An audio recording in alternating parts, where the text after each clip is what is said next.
It's now been over 7 weeks since 4-year-old Jack and his 6-year-old sister, Lilly Sullivan, were reported missing from their rural Nova Scotia home. As we detailed in this series of nighttime podcast episodes, the children's mother and stepfather told police that when they awoke at 10 a.m. on Friday, May 2nd, Jack and Lilly were gone. Since then, the case has found itself teetering somewhere between a missing persons case and a criminal investigation. In this episode, Madelayne Klein and I are going to continue our weekly episode series that breaks down the prior week's developments in this ever-evolving case. And I must say, this past week has been the busiest and the most game-changingest week in this case yet. So let's get into it.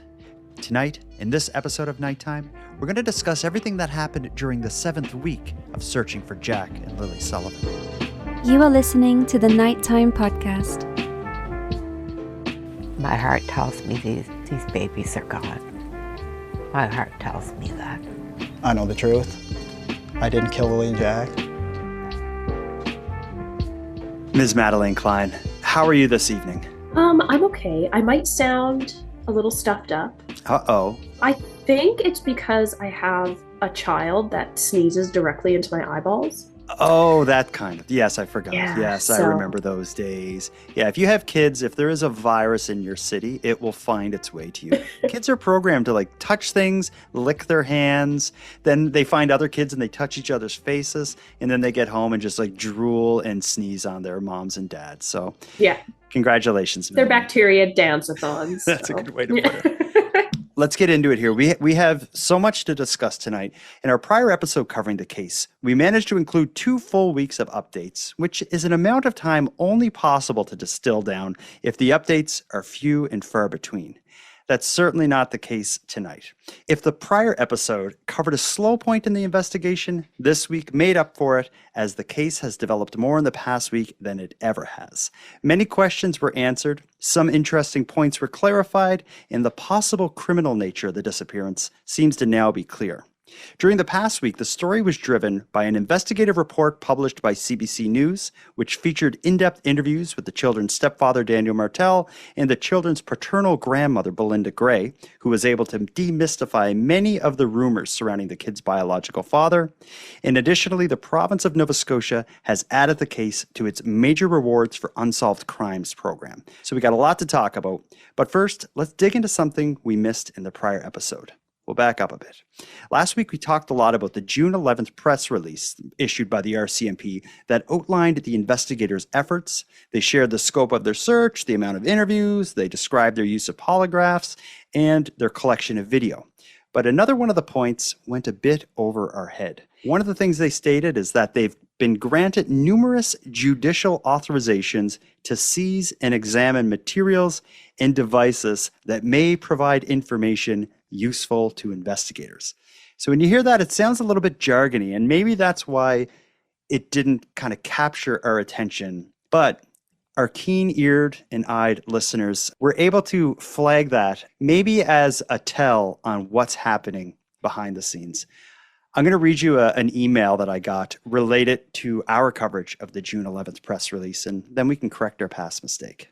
So the email I got says, "Hey, Jordan, I've been a listener for about a year now, and I've especially appreciated your coverage of the Lilly and Jack Sullivan case.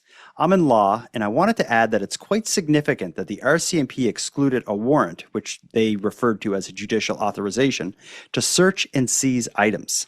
In order to be granted a warrant, the police need to present to a judge an information to obtain application that establishes reasonable grounds that, for one, a crime has been committed, secondly, that evidence related to the crime may be found through their search, and the third, that the proposed location is where the evidence will be found.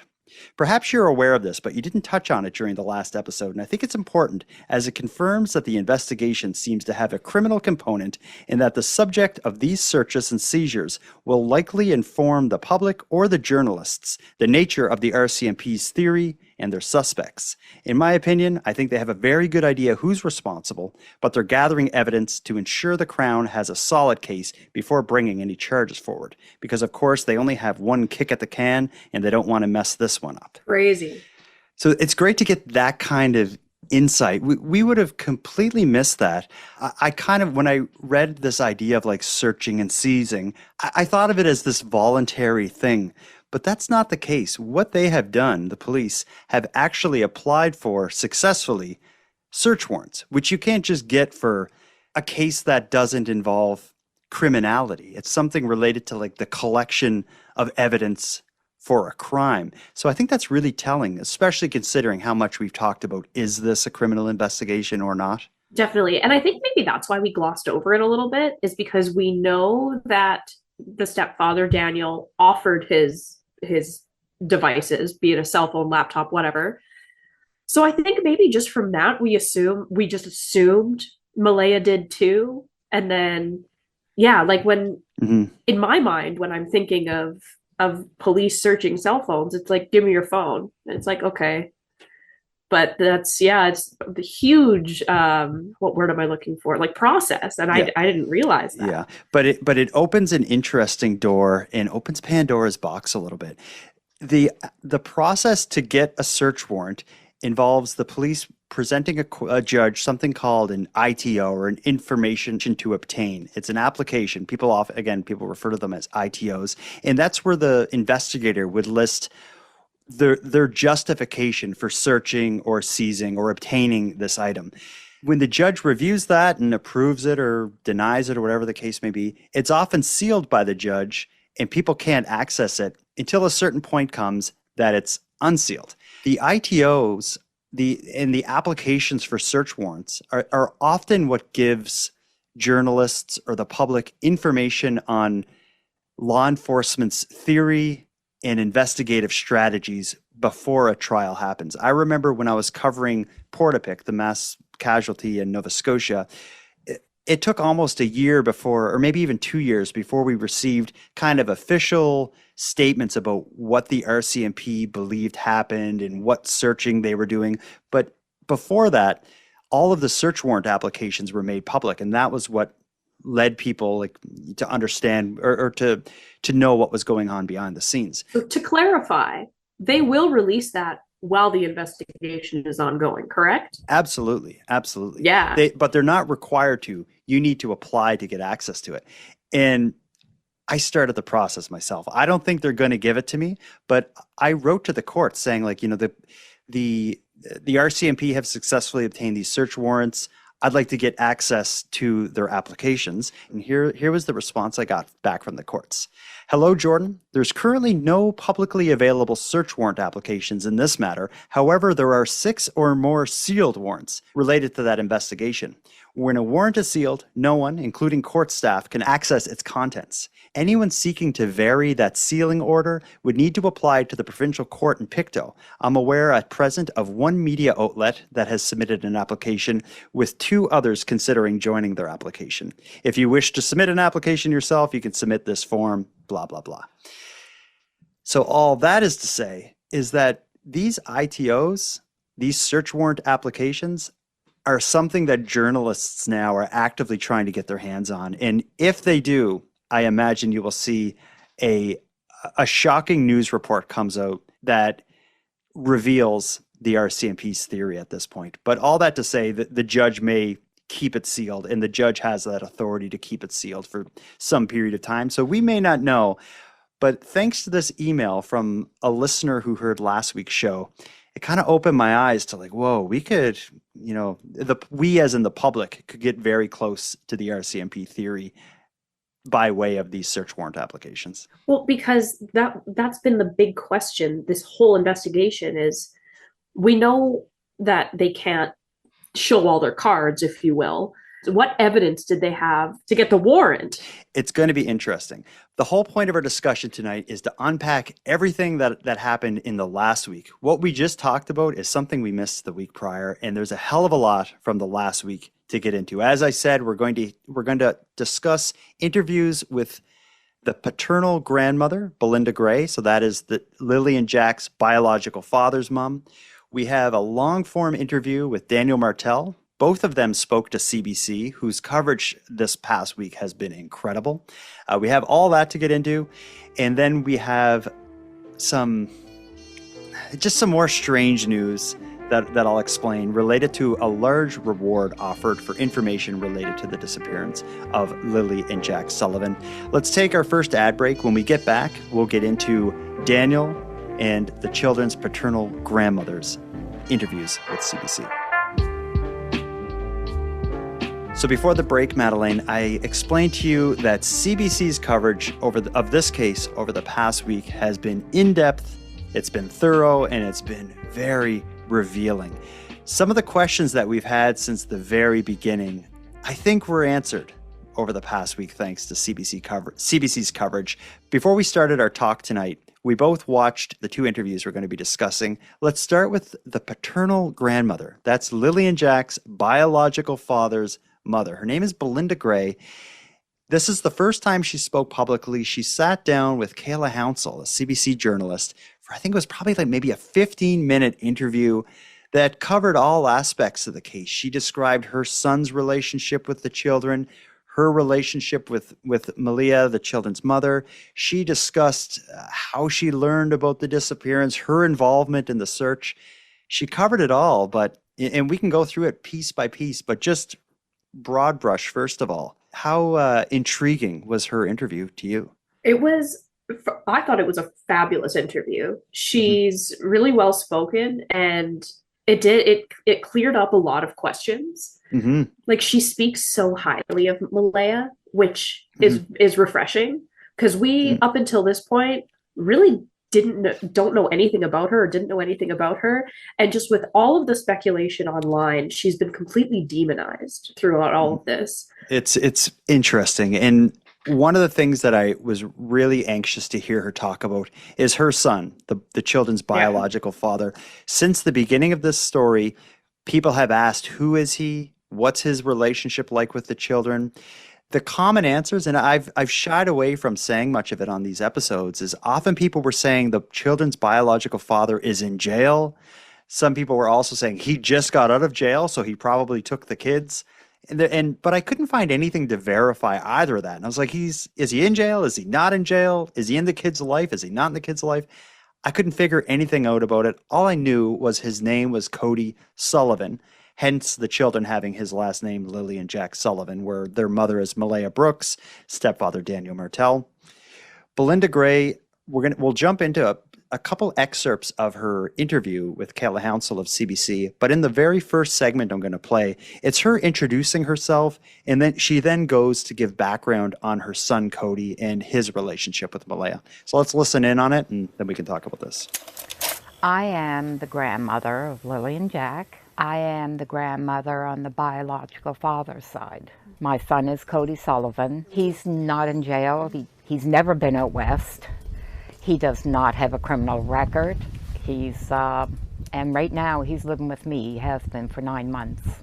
And so how long were your son and Malaya together? 3.5 years, I think it was, yeah. I thought they were the picture-perfect family.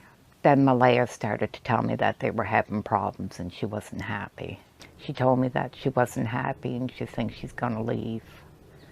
And I told her that we supported whatever she decides, that one good parent is way better than 2 broken ones. And then how did that change your relationship with Lilly and Jack? I thought it was going to change, but it didn't. Yeah, it didn't change. Malaya, she was a sweetheart. Anytime we wanted to see the kids, she'd come by for a visit. She'd bring them by all the time. It was actually really, really good. So when was the last time you saw the children? 1.5 years, almost, really. It's about 1 year and 9 months. How did you deal with that? Really, to be honest, maybe I didn't deal good enough with it. I looked at the fact that when her and my son separated, my son walked away. He chose to walk away, that she wanted sole custody of the kids. So she petitioned the courts for sole custody, and when she did that, he said he was done. Interesting. So it seems that everything people have said about the children's biological father since the beginning, with the exception of I've seen people say he's not in the children's life. That's the only part of it that seems to be accurate. It seems that the biological father, Cody Sullivan and Malaya, had a decent enough relationship, had 2 kids, and the relationship ended. And for the most part, Cody walked away from the children, which I don't know. There's more to that side of it. Why did she want full custody? I realize that's not what we're here to talk about, but after having a child of my own, there's no way in hell that I could ever just say, like, you know what, yeah, take full custody. I'm going to wash my hands of this. Yeah. Well, for one, they're younger than you and I are. Also, it seems like just given the situation is she was petitioning the courts for custody, so he would have had a custody battle ahead of him. So it seems like he made the decision like, I'm not going to go through this fight. I'm just going to walk away. But yeah, that'd be a hard decision. I'm not going to try to speculate on why or how or whatever, because I don't know what that would be like. Right. But that's a pretty brutal situation to be in. But as we'll hear, Malaya and Belynda, Cody's mother, maintained a relationship, and the children, her grandchildren, remained in her life as time went on. But so far, what we know now that we didn't know before this, Cody, the children's father, wasn't in jail. He wasn't living out west. He didn't just get out of jail. Where did this come from? Who said it? And why did people run with it? Yeah, it's much like the party that may or may not have happened the night before. And we'll hear about that a little bit later as we go as well. Let's move a bit forward into the investigation, because we're going to hear about the police handling of the children's grandmother and biological father as we go. The next thing we'll play here is another part of the interview with Belynda that I thought was really interesting.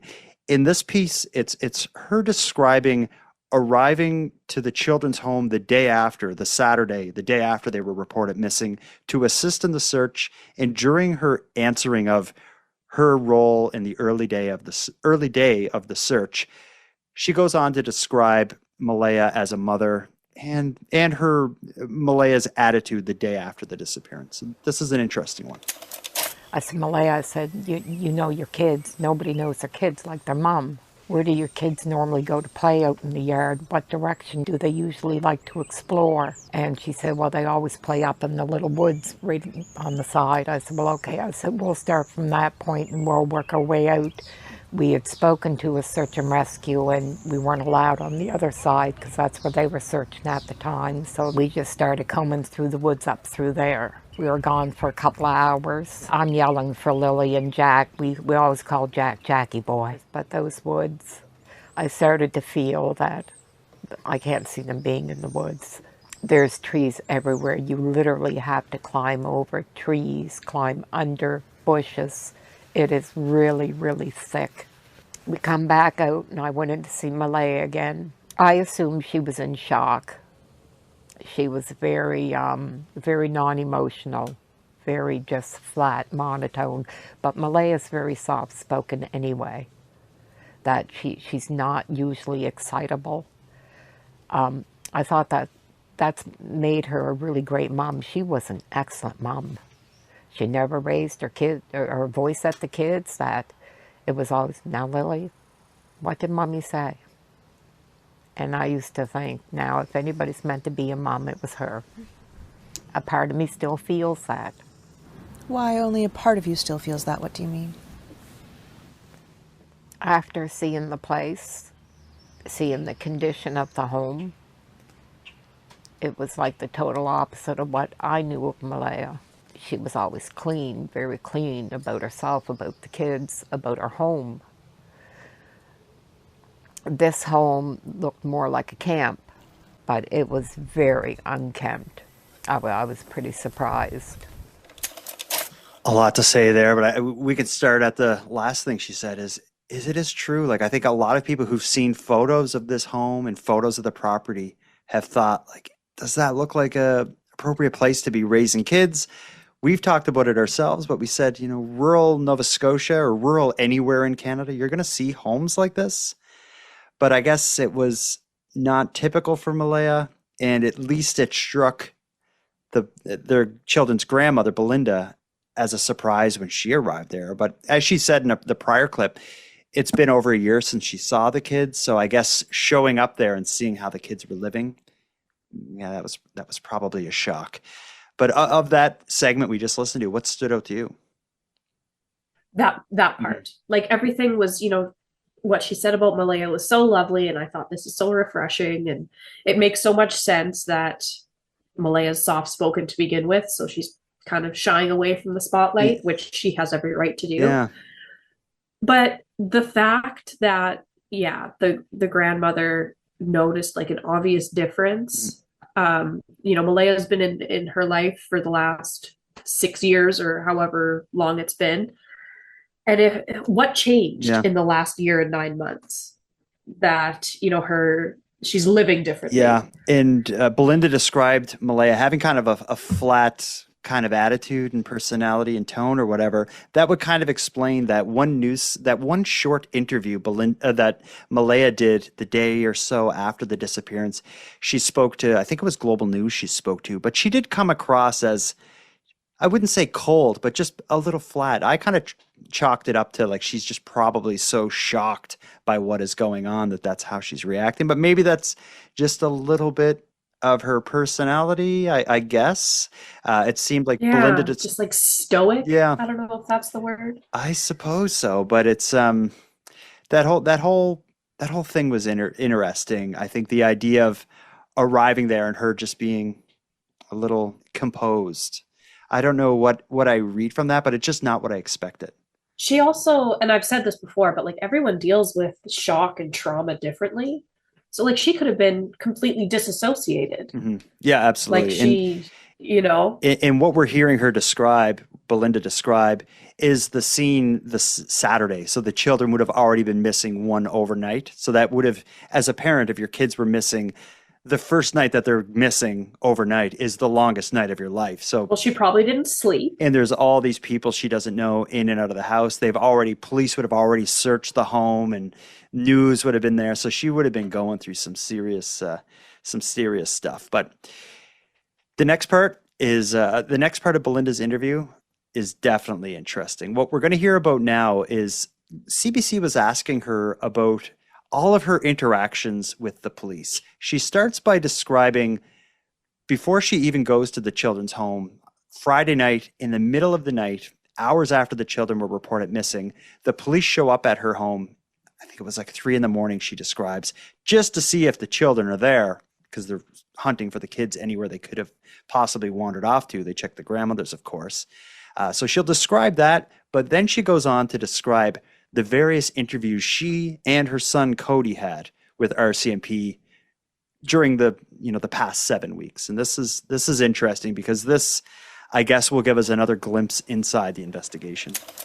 It was around between 3 and 3:30 in the morning. A couple of cop cars pull into the driveway. The lights wake me up that I'm a fairly light sleeper, so I see the cars pull in, so I knew what it was. So they come inside. They only stood in the kitchen. They wanted me to wake Cody up, and they wanted to know when was the last time he had seen the kids, and that they were just making sure that the kids weren't here. And then they left. Were you ever formally questioned? Yes. So then it's about a month after Lilly and Jack are last seen that they come and formally question you.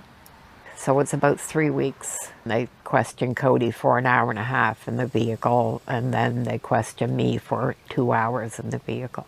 How did that feel to you? I didn't mind. I mean, to me, I expected I'm the grandmother, so it wasn't a surprise to me. I'm assuming the sooner they do all that, I wish they would have done it sooner, that the sooner they can move on. So I didn't have a problem. My son was a little upset about it. He said they made him feel like he did something wrong, and he said he hadn't seen the kids in 3 years. So he was a little upset about it, that he said that they really come at him hard. They wanted to know what her favorite color was, and he said, they were babies when I seen them last. He said, she was just learning what she wanted to figure out to eat. I don't know what her color is. So yeah, he was pretty upset. Have they ever talked to him again since then? A couple of days ago, they had contact, and they told him that they weren't looking his way anymore, that everything was fine. And have they ever given you any information? No, it's always the same thing. Which is what? They've got everybody on it.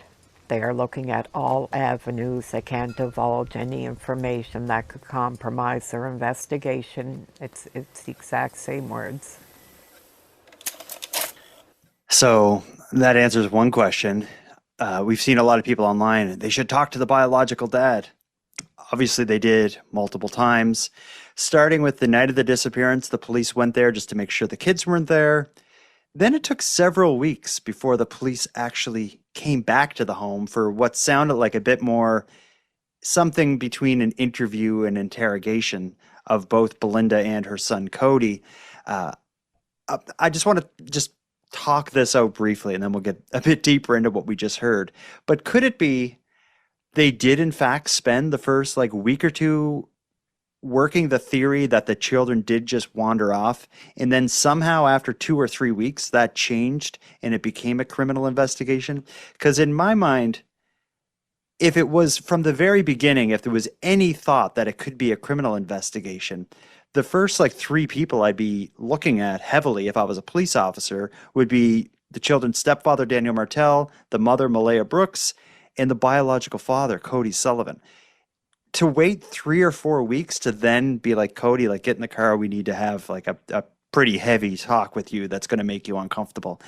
That surprises me that it took that long to get that point, to get to that point. Well, I think that's exactly what happened, is they were just, the first couple of weeks they were going off the only information that they had, and they really truly thought that these kids just wandered off into the woods. And then I think as time went on and they didn't find anything, a shred of anything, even a dog couldn't pick up a scent, Mm-hmm.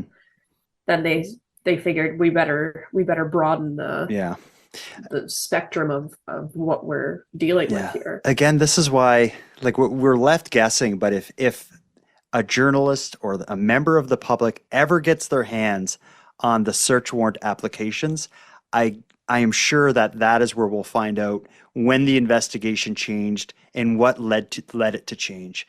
When Portapic happened, the mass casualty in Nova Scotia, the ITOs, the search warrant applications that were released, I'm going off memory from a few years ago, but I think it was something like 85 pages long. And this application included text of interviews with different people. There was a lot of redactions, but it was almost like, by reading through them, it was almost like sitting in the cop car for the first week or two of the investigation and following the paper trail that led them to want to, search blank or seize blank. And it would be fascinating to get that in this case. But Belynda ended that segment of the interview we just listened to by saying the police had recently contacted Cody and said, "We're not looking your way anymore. It's all good." I don't know. Of course we're getting her version of what they said. I've never heard of the police kind of telling someone we're not looking towards you anymore, but maybe they found something that led them to think we actually have a suspect now, and Cody, don't worry about it. Aren't you told when you're cleared? I don't know. Would you be? I don't think that's so crazy. I would, if I was a cop, I would tell people they were cleared when they weren't, just so I'd see what they do. They can do all sorts of things. In Canada, we have the Mr. Big sting. Why not tell someone they're cleared when they're not? You never know. The Canadian police can literally pose as crime lords and pay you to do crimes until eventually you admit to whatever crime it is that they're investigating. To say you're cleared when you're not, come on. Well, I wouldn't put it past them. Who knows? If maybe it's all part of their process. I can't help but think that something has changed that led it to become criminal, and something has changed to lead them away from Daniel and Cody as possible suspects to someone else. Because what we're going to listen in on next is Daniel Martell, the children's stepfather. He also sat down with the same CBC journalist for another long interview, and we'll do the same thing. I picked out a couple kind of moments from it that I really want to get into with you. But for anyone listening, the interview we just listened to some segments of with Belynda, there's much more to that interview. If you find CBC's coverage of this online, I suggest watching the full interview with Belynda and the one we're going to hear with Daniel multiple times, because as someone who's followed this case since the beginning, it is the most revealing pieces of information we've ever gotten so far. We've had the RCMP press release, press conference, and a couple press releases, some short sound bites in the media. from Daniel and Malaya. This is different. This is 15 minutes where you see their face and hear them be asked follow-up questions. It's a whole different beast. And I think it really, both of the interviews tie up so many loose ends and answer so many questions that are continuing to be asked online. Yeah. And yeah, like, I don't know, maybe I'm just like easily tricked, but I really don't think Daniel had anything to do with this. Yeah, well, when we listen to the interview with him, we'll talk about that. But hearing Belynda's discussion there, Belynda's interview there, to me, she sounds completely innocent of any involvement in the children's disappearance. She sounds like a grieving grandmother who is grieving amongst an already kind of strained relationship within her family. So it's just a tragedy within a bad situation in terms of her relationship with the children and her son's relationship with the children. It was sad before the kids went missing, looking at this story. Yes. And I didn't realize that until her interview, that I was like, oh, maybe things weren't great before. Daniel and Malaya's relationship deteriorated like within hours after the kids' disappearance. There was writing on the wall. Like they weren't a picture perfect couple before that. Yeah. But it seems like, Daniel and Malaya broke up and she left with the baby and all that stuff. We know about that. But in hearing Belynda, it sounds like something very similar happened with Cody, her first partner. They had kids. Everything seemed to be going well. They seemed like the picture perfect couple. And then Malaya says to her boyfriend's mother, like, it's not working out. I think I'm done. Before you know it, she's petitioning for full custody of the kids. He walks away. She gets the kids. Then she's with Daniel. They have a child together. And now it seems like the same kind of stuff is happening. She left with that baby named Meadow. And something that I didn't ever consider was, I just asked a few minutes ago, I said, what changed in the year and 9 months since the paternal grandmother had seen the kids? And something really big changed is Malaya had another baby. Yes, baby Meadow. And like postpartum depression is a very, very real thing. So I myself have an 18 months today, actually. And yeah, I can't believe that never crossed my mind, the fact that postpartum could play a huge role in her mental health. And absolutely. Yeah. Absolutely. And her mental health is something that we discussed last week, where Daniel Martell was in the news asking people to lay off on her because he's worried about her mental health affecting his daughter, Meadow. I'm by far an expert in postpartum depression, but am I correct in saying that people who have postpartum depression with a child are also likely to have the same kind of issues with future children? Like, is it not something where you just have a predisposition to or something of that nature? Yeah. And I'm also not an expert, but I think if you do suffer from postpartum depression with your first and then have a second, there's a good chance it'll, depending on how far apart your kids are, it'll just continue, or you'll get it again and it might even be worse. Yeah. Let's move on to the second interview we are going to break down and dissect. It may answer as many questions and demystify as many points as Belynda's. This is Daniel Martell's longest sit-down interview I've seen yet. He's been in the news a lot, but it's usually these quick sound bites. He's standing in his driveway and he talks for 25 seconds. This is a sit-down, professional studio kind of interview for, I think the total thing's about 15 minutes long. I was absolutely captivated by every moment of it. Let's start with Daniel, a segment in which Daniel discusses the polygraph he took, the questions he asked, everything about the polygraph. This is something we spoke about last week. We had a few news clips of Daniel elaborating a bit more on the polygraph, but nothing like what we're about to hear during his sit down with CBC. I think this as well will give us a glimpse inside the RCMP's theory on the case. Did you feel in the beginning that they suspected you? Of course. The stepfather was always a prime suspect right off the beginning. You felt that from the beginning? Yeah. But you don't feel that now? No, I don't feel that at all. I asked for the lie detector exam, the polygraph exam. I gave them my phone.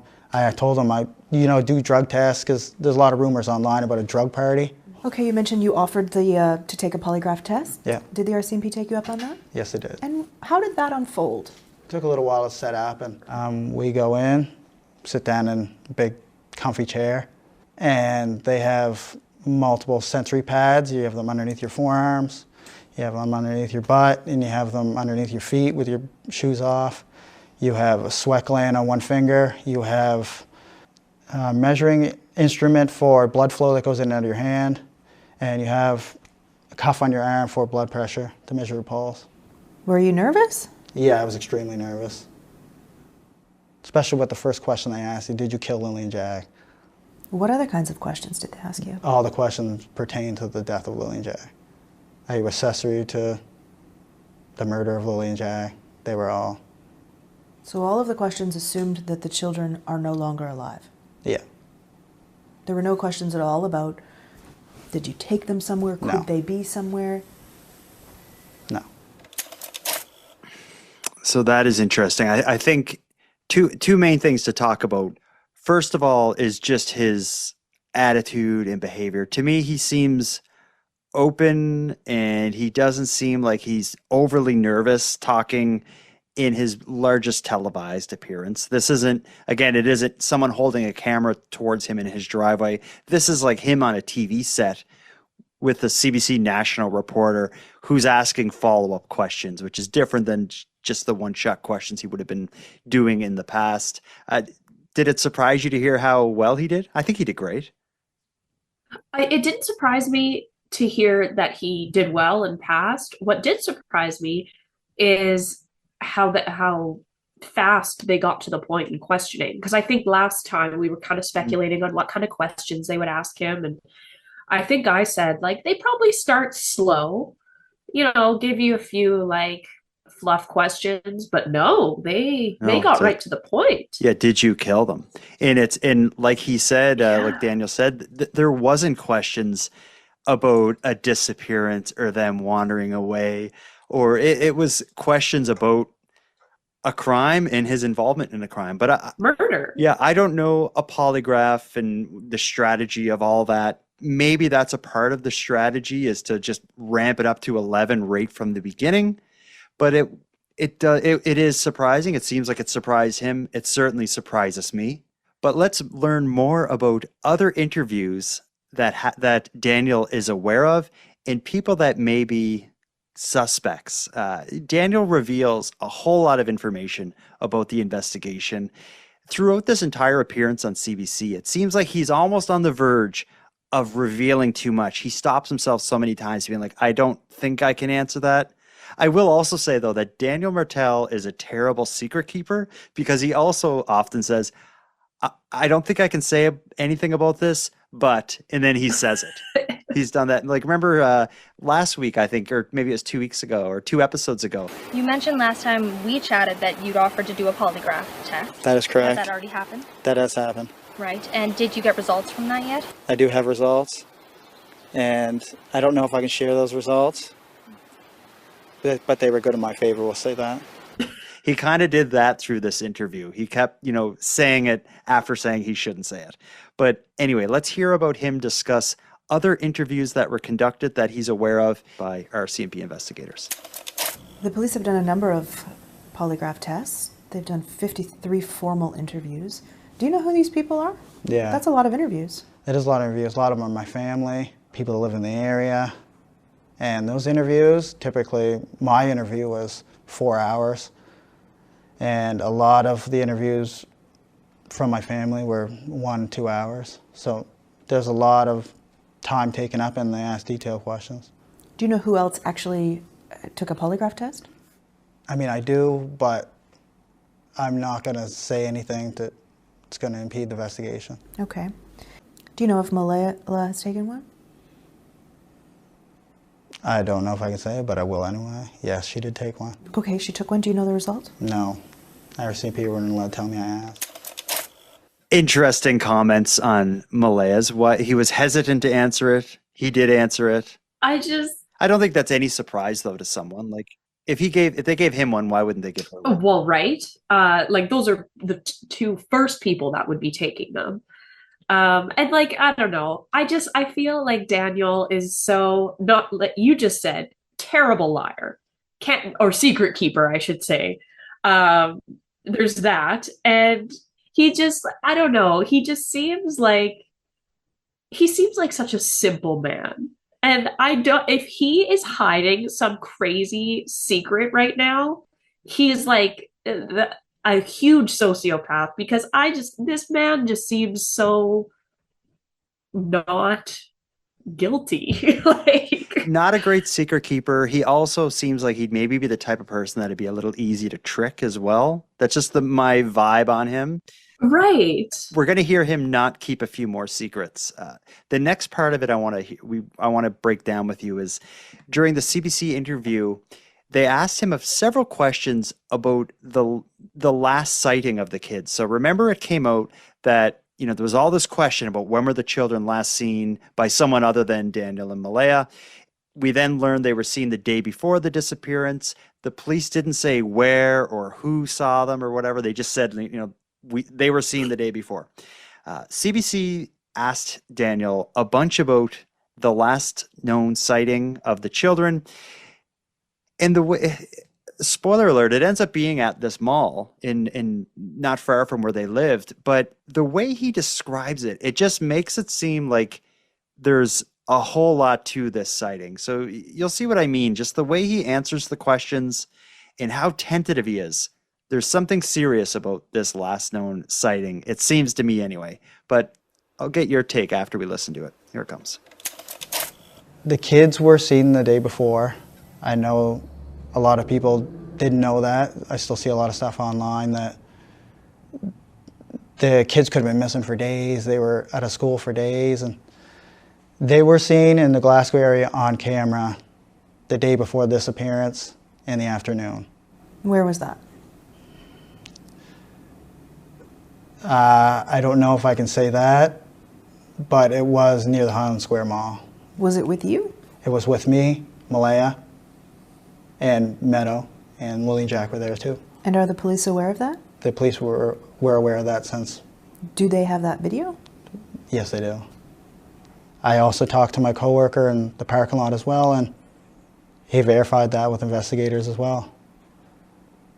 So, for all the speculation, they were gone days ahead of time, or they were seen the afternoon on camera before the disappearance. Did that segment and that line of questioning and answer did it not seem like overly cautious or something? It's if the children were seen at a mall in New Glasgow the day before and it was on video and all this stuff, why the hesitancy in putting that out there? I don't see what relevance it would have to hide that fact or these facts. I don't know. Yeah.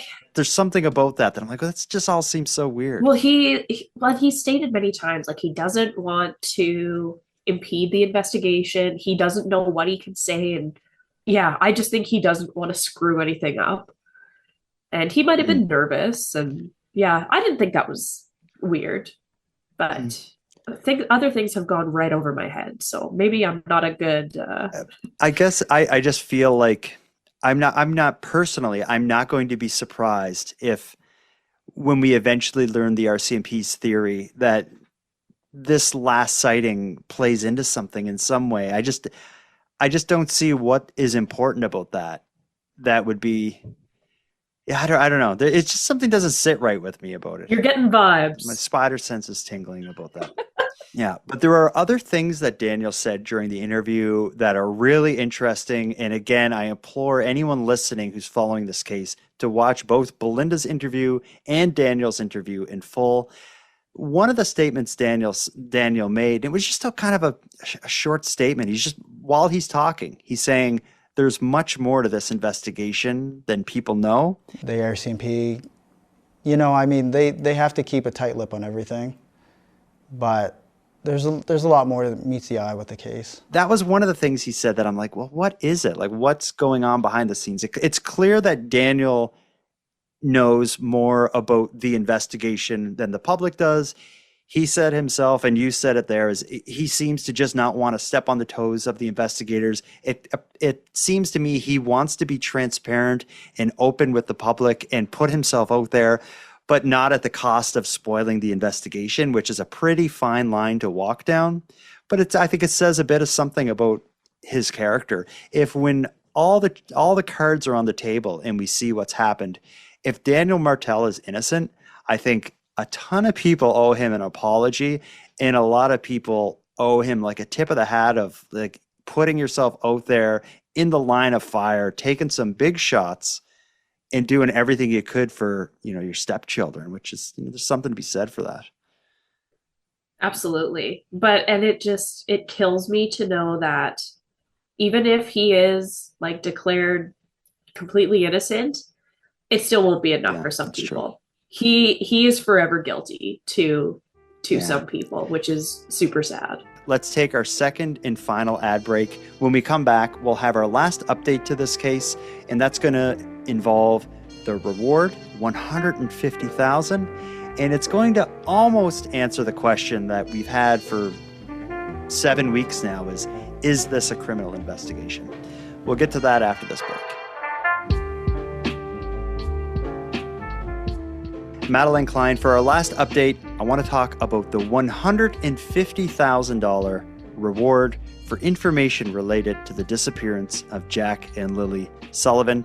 I'm going to play a short global news clip that shares the info, but then I want to give a bit of background on it and explain some kind of weird stuff I found related to this announcement. Here's the clip, and then we'll get into it.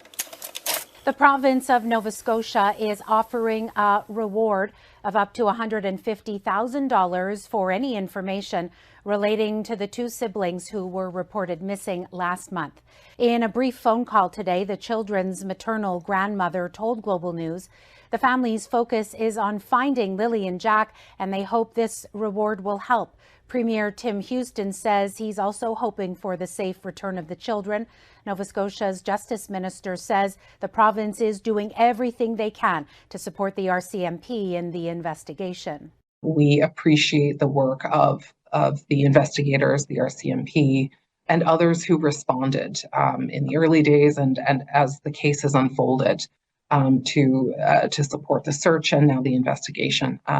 We really appreciate the work that they've been doing, and we want to do everything we can to support that. And Druin says while she can't speak to specifics, rewards like this from the province have generated information for previous cases, and she hopes it does the same for the... So I want to start with just a bit of background on this reward program. Now, we've all heard of rewards being offered related to unsolved cases or mysteries. Sometimes that money's put up by families. Sometimes it's put up by nonprofits. This is a reward that's being offered by the province of Nova Scotia. I'm going to read you a little statement that explains the province's rewards for major unsolved crimes program. Here's how they describe it. The Department of Justice is offering cash rewards of up to $150,000 for information leading to the arrest and conviction of persons responsible for specified major unsolved crimes. Unsolved crimes are submitted by the policing agency of jurisdiction to the Department of Justice for consideration and approval into the Rewards for Major Unsolved Crimes program. If you have any information relating to these unsolved crimes, call us toll-free at 888-710-9090. All the calls are recorded, and the amount of the reward will be based on the investigative value of the information you can provide. So all that to say, this is a program offered by the province of Nova Scotia's Department of Justice. It's specifically for unsolved crimes and information leading to convictions for the people responsible for the unsolved crimes. Jack and Lilly's case is added to that program. So what does that tell you? That a crime took place. Right. But here's the interesting thing. When I first saw it posted, I was surprised to see it when the press release first came out and was published on their website and on Facebook. It ended with, "We're seeking information related to this crime. Anyone with information related to this crime, contact us at so-and-so." So they were referring to it as a crime. But then this morning, when I went to put our notes together for this discussion, I wanted to get the exact text of how they described it as a crime. And they didn't. So I'm like, what the hell? Like, did I like imagine that they referred to it as a crime? I don't drink that much coffee. So I went on their Facebook, the province of Nova Scotia's, and you know how you can see edits to past posts? Yes. I viewed the edits. The first version of the post, it's the copy and paste of the press release. They say anyone with information related to this crime, contact us at such and such a place. 6 minutes later, they edited the post. They edited the text. The first edit they did 6 minutes after originally adding it is they removed a quote from the Justice Minister. The first version of the post, it just had a quote from the Justice Minister saying, thanking the RCMP for all of their work so far and thanking for the searchers for searching.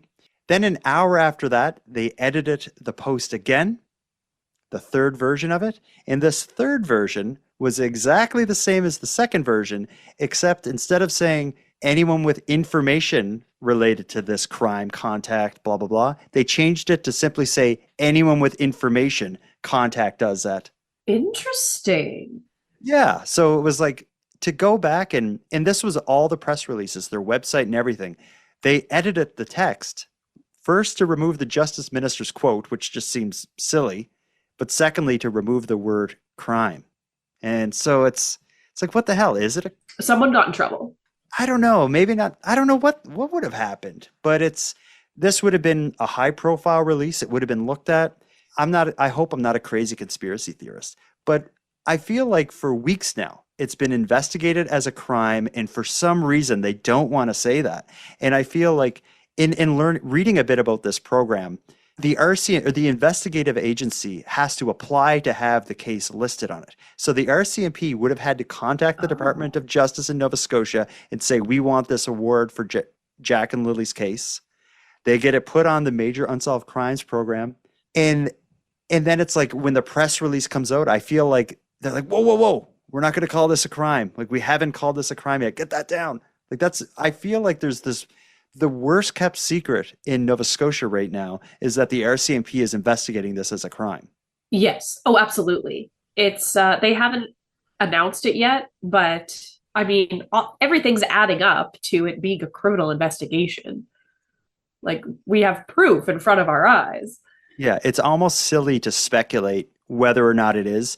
The warrants that we heard discussed I read the email that we received there, that is something that is done in a criminal investigation. The polygraphs all about, are you responsible? Like, did you kill the kids, Daniel? Like the questioning related to the polygraph, that would imply criminality. It's added to the Major Unsolved Crimes program by the RCMP, applied to put it there. But for some reason, an hour and a few minutes later, it was edited to remove the word crime from the description of this individual incident. But it was there from the beginning. And anyone on Facebook can see that by going to the Government of Nova Scotia's Facebook page and viewing edits on the post about this. You can see the timestamp for each version. So I don't know what the story is with that. And I don't know what strategy they have to not just tell people, like, we're investigating this as a crime and we're taking public steps to investigate it, like applying for warrants. Yeah, it's so strange. And I've said this before, but I have no credentials, so I can't even try and think about what their strategy might be. Like, so I'm assuming they have a really good idea of what happened, but yeah, I don't know what keeping that information from the public would help. Like, of course it's now a crime. I don't know. Oh, Here's strange. Yeah. And I want to end, so we're getting to the end of our discussion, but I want to end with one thing that came out this week that really hasn't set well with me. You have to be pretty deep in the weeds of this case to even know about the blanket that was found. But let me tell you a bit about it. So you remember, I think it was our second episode covering this case. We listened to the dispatch logs. We heard the dispatcher communicating with people on the ground who were searching, and the dispatcher was helping organize resources and communicate information among the searchers. During our second episode, I think it was, covering this case, we listened into some kind of key moments from the dispatch logs. One of them that I didn't play, that in hindsight we should have looked back on because I think it's turning into something, is various things were found during the search that turned out to kind of be nothing. But one thing that they found was a piece of a blanket. During the dispatch logs, we hear, it can be heard, the dispatcher sending a police dog in an area where a piece of a blanket was found. But it wasn't elaborated on at all, other than we just found a piece of a blanket, send a dog, and we'll see what the story is with this. I'm now going to read you a little piece of the CBC article covering Daniel's interview that tells me that this blanket is actually a real big deal. Listen to this and see if this blows your mind in any way. I'm just going to jump into the middle of the article.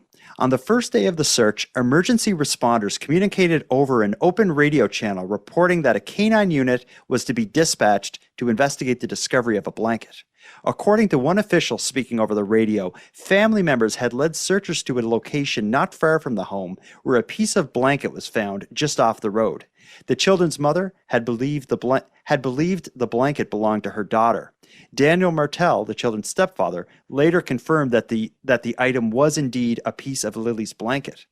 Now they're quoting Daniel. There is more evidence than the public's aware of, but I can't elaborate on that.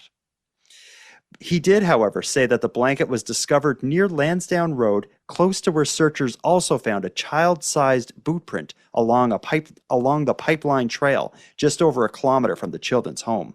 While the RCMP would not answer questions about the blanket, they did confirm that the boot print was believed to have been left by a child.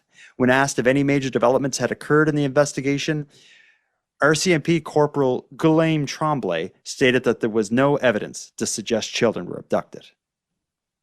So how was a possible boot print the nucleus of this and not the damn blanket? Blanket, like, that's yeah. massive. So we've been talking about these follow-up searches in the area of what may or may not be a boot print.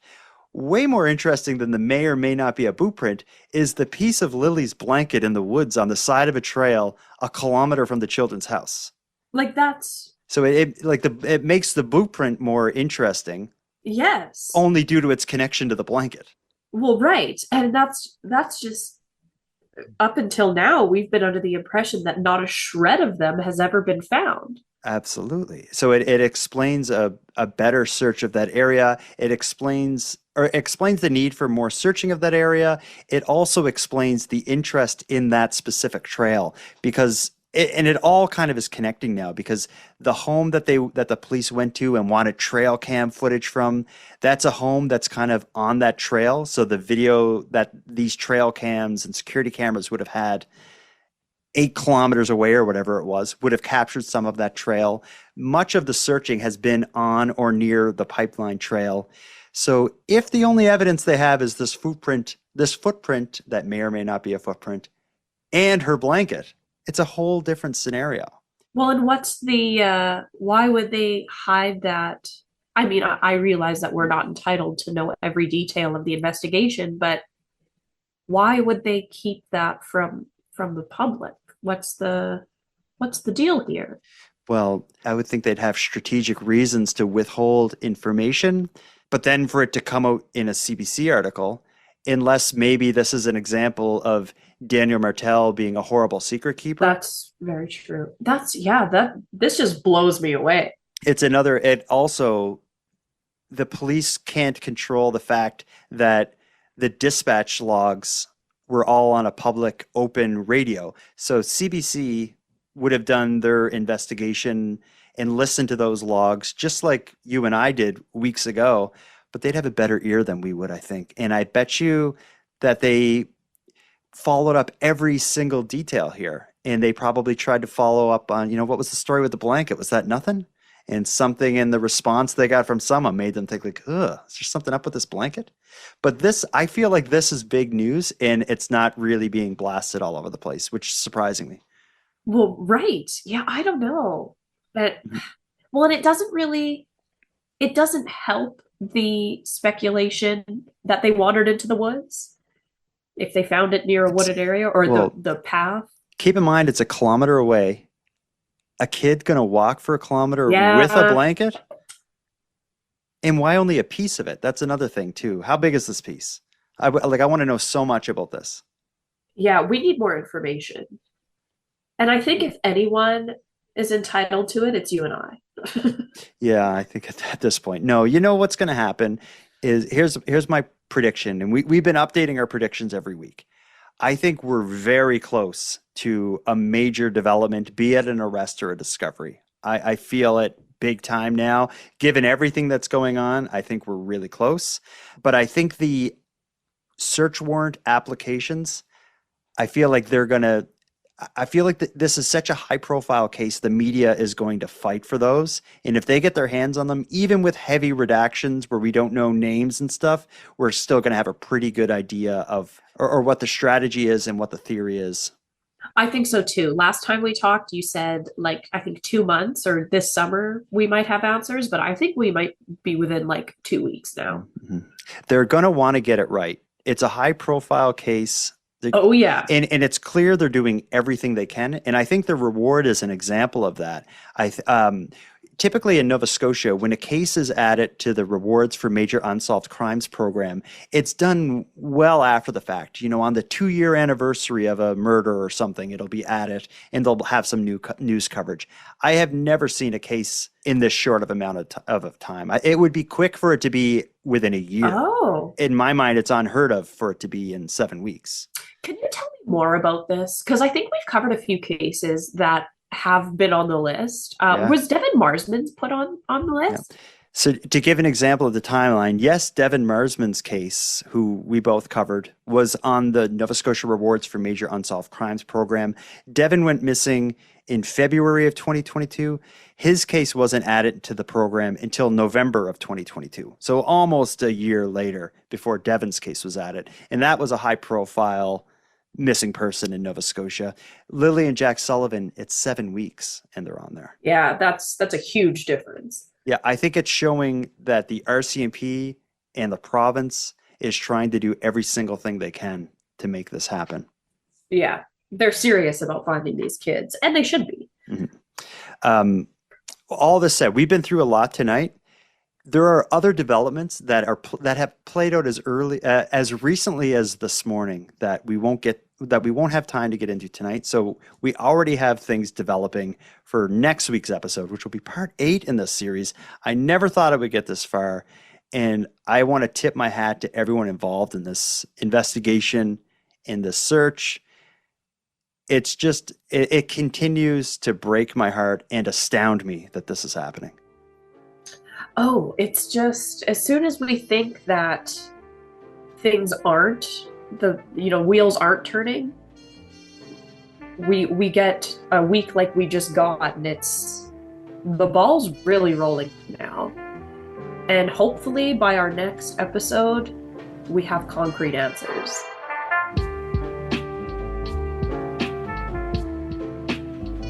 I want to thank you for joining us for this episode of Nighttime. Now, before I end here, I want to send positive vibes to everyone affected by this case and share a sincere thank you to everyone searching for Jack and Lily. This is truly a nightmare scenario, and I think everyone out there feels the same way as I. When kids go missing, everything else takes second priority. Now, with that said, I'm going to start wrapping up this episode, but before we part, I have some thanks to give out. First, a big thanks to Madelayne for joining us for this episode. A thanks to Lana for telling us about the vigil. A thanks to Monty Data, who contributes the music for this show. And Linz from the Dystopian Simulation podcast, who provides my intro and outro voiceovers. And then lastly, but most importantly, a massive thank you to everyone who's listening to Nighttime. Without your interest and your support, this show would be as pointless as it would be impossible. Now, on the topic of support, let me thank the newest subscribers to the premium feed, Lydia, Keith, and Lauren. We appreciate you. And for anyone else who'd like to support the show, you can help us out here in a variety of ways. First of all, a premium feed subscription costs just a couple bucks a month, and that money funds the creation of the show. But the premium feed will also give you episodes of the show ad-free, 2 days early, and give you access to a back catalog of episodes. If that sounds like something you're interested in, you can go premium at nighttimepodcast.com/subscribe. And even if you don't want to go premium, you could still support the show by sharing this episode on social media, telling all your like-minded friends why they should listen. Your support is very much appreciated. And before we go, if anyone out there has any story ideas, wants to give feedback on the episode, or would like to submit a question or comment, you can do all that and more at nighttimepodcast.com/contact. I look forward to hearing from you. But until then, take care of each other, hug your loved ones tight, and let me know if you see anything weird. The Nighttime Podcast is written, hosted, and produced by Jordan Bonaparte.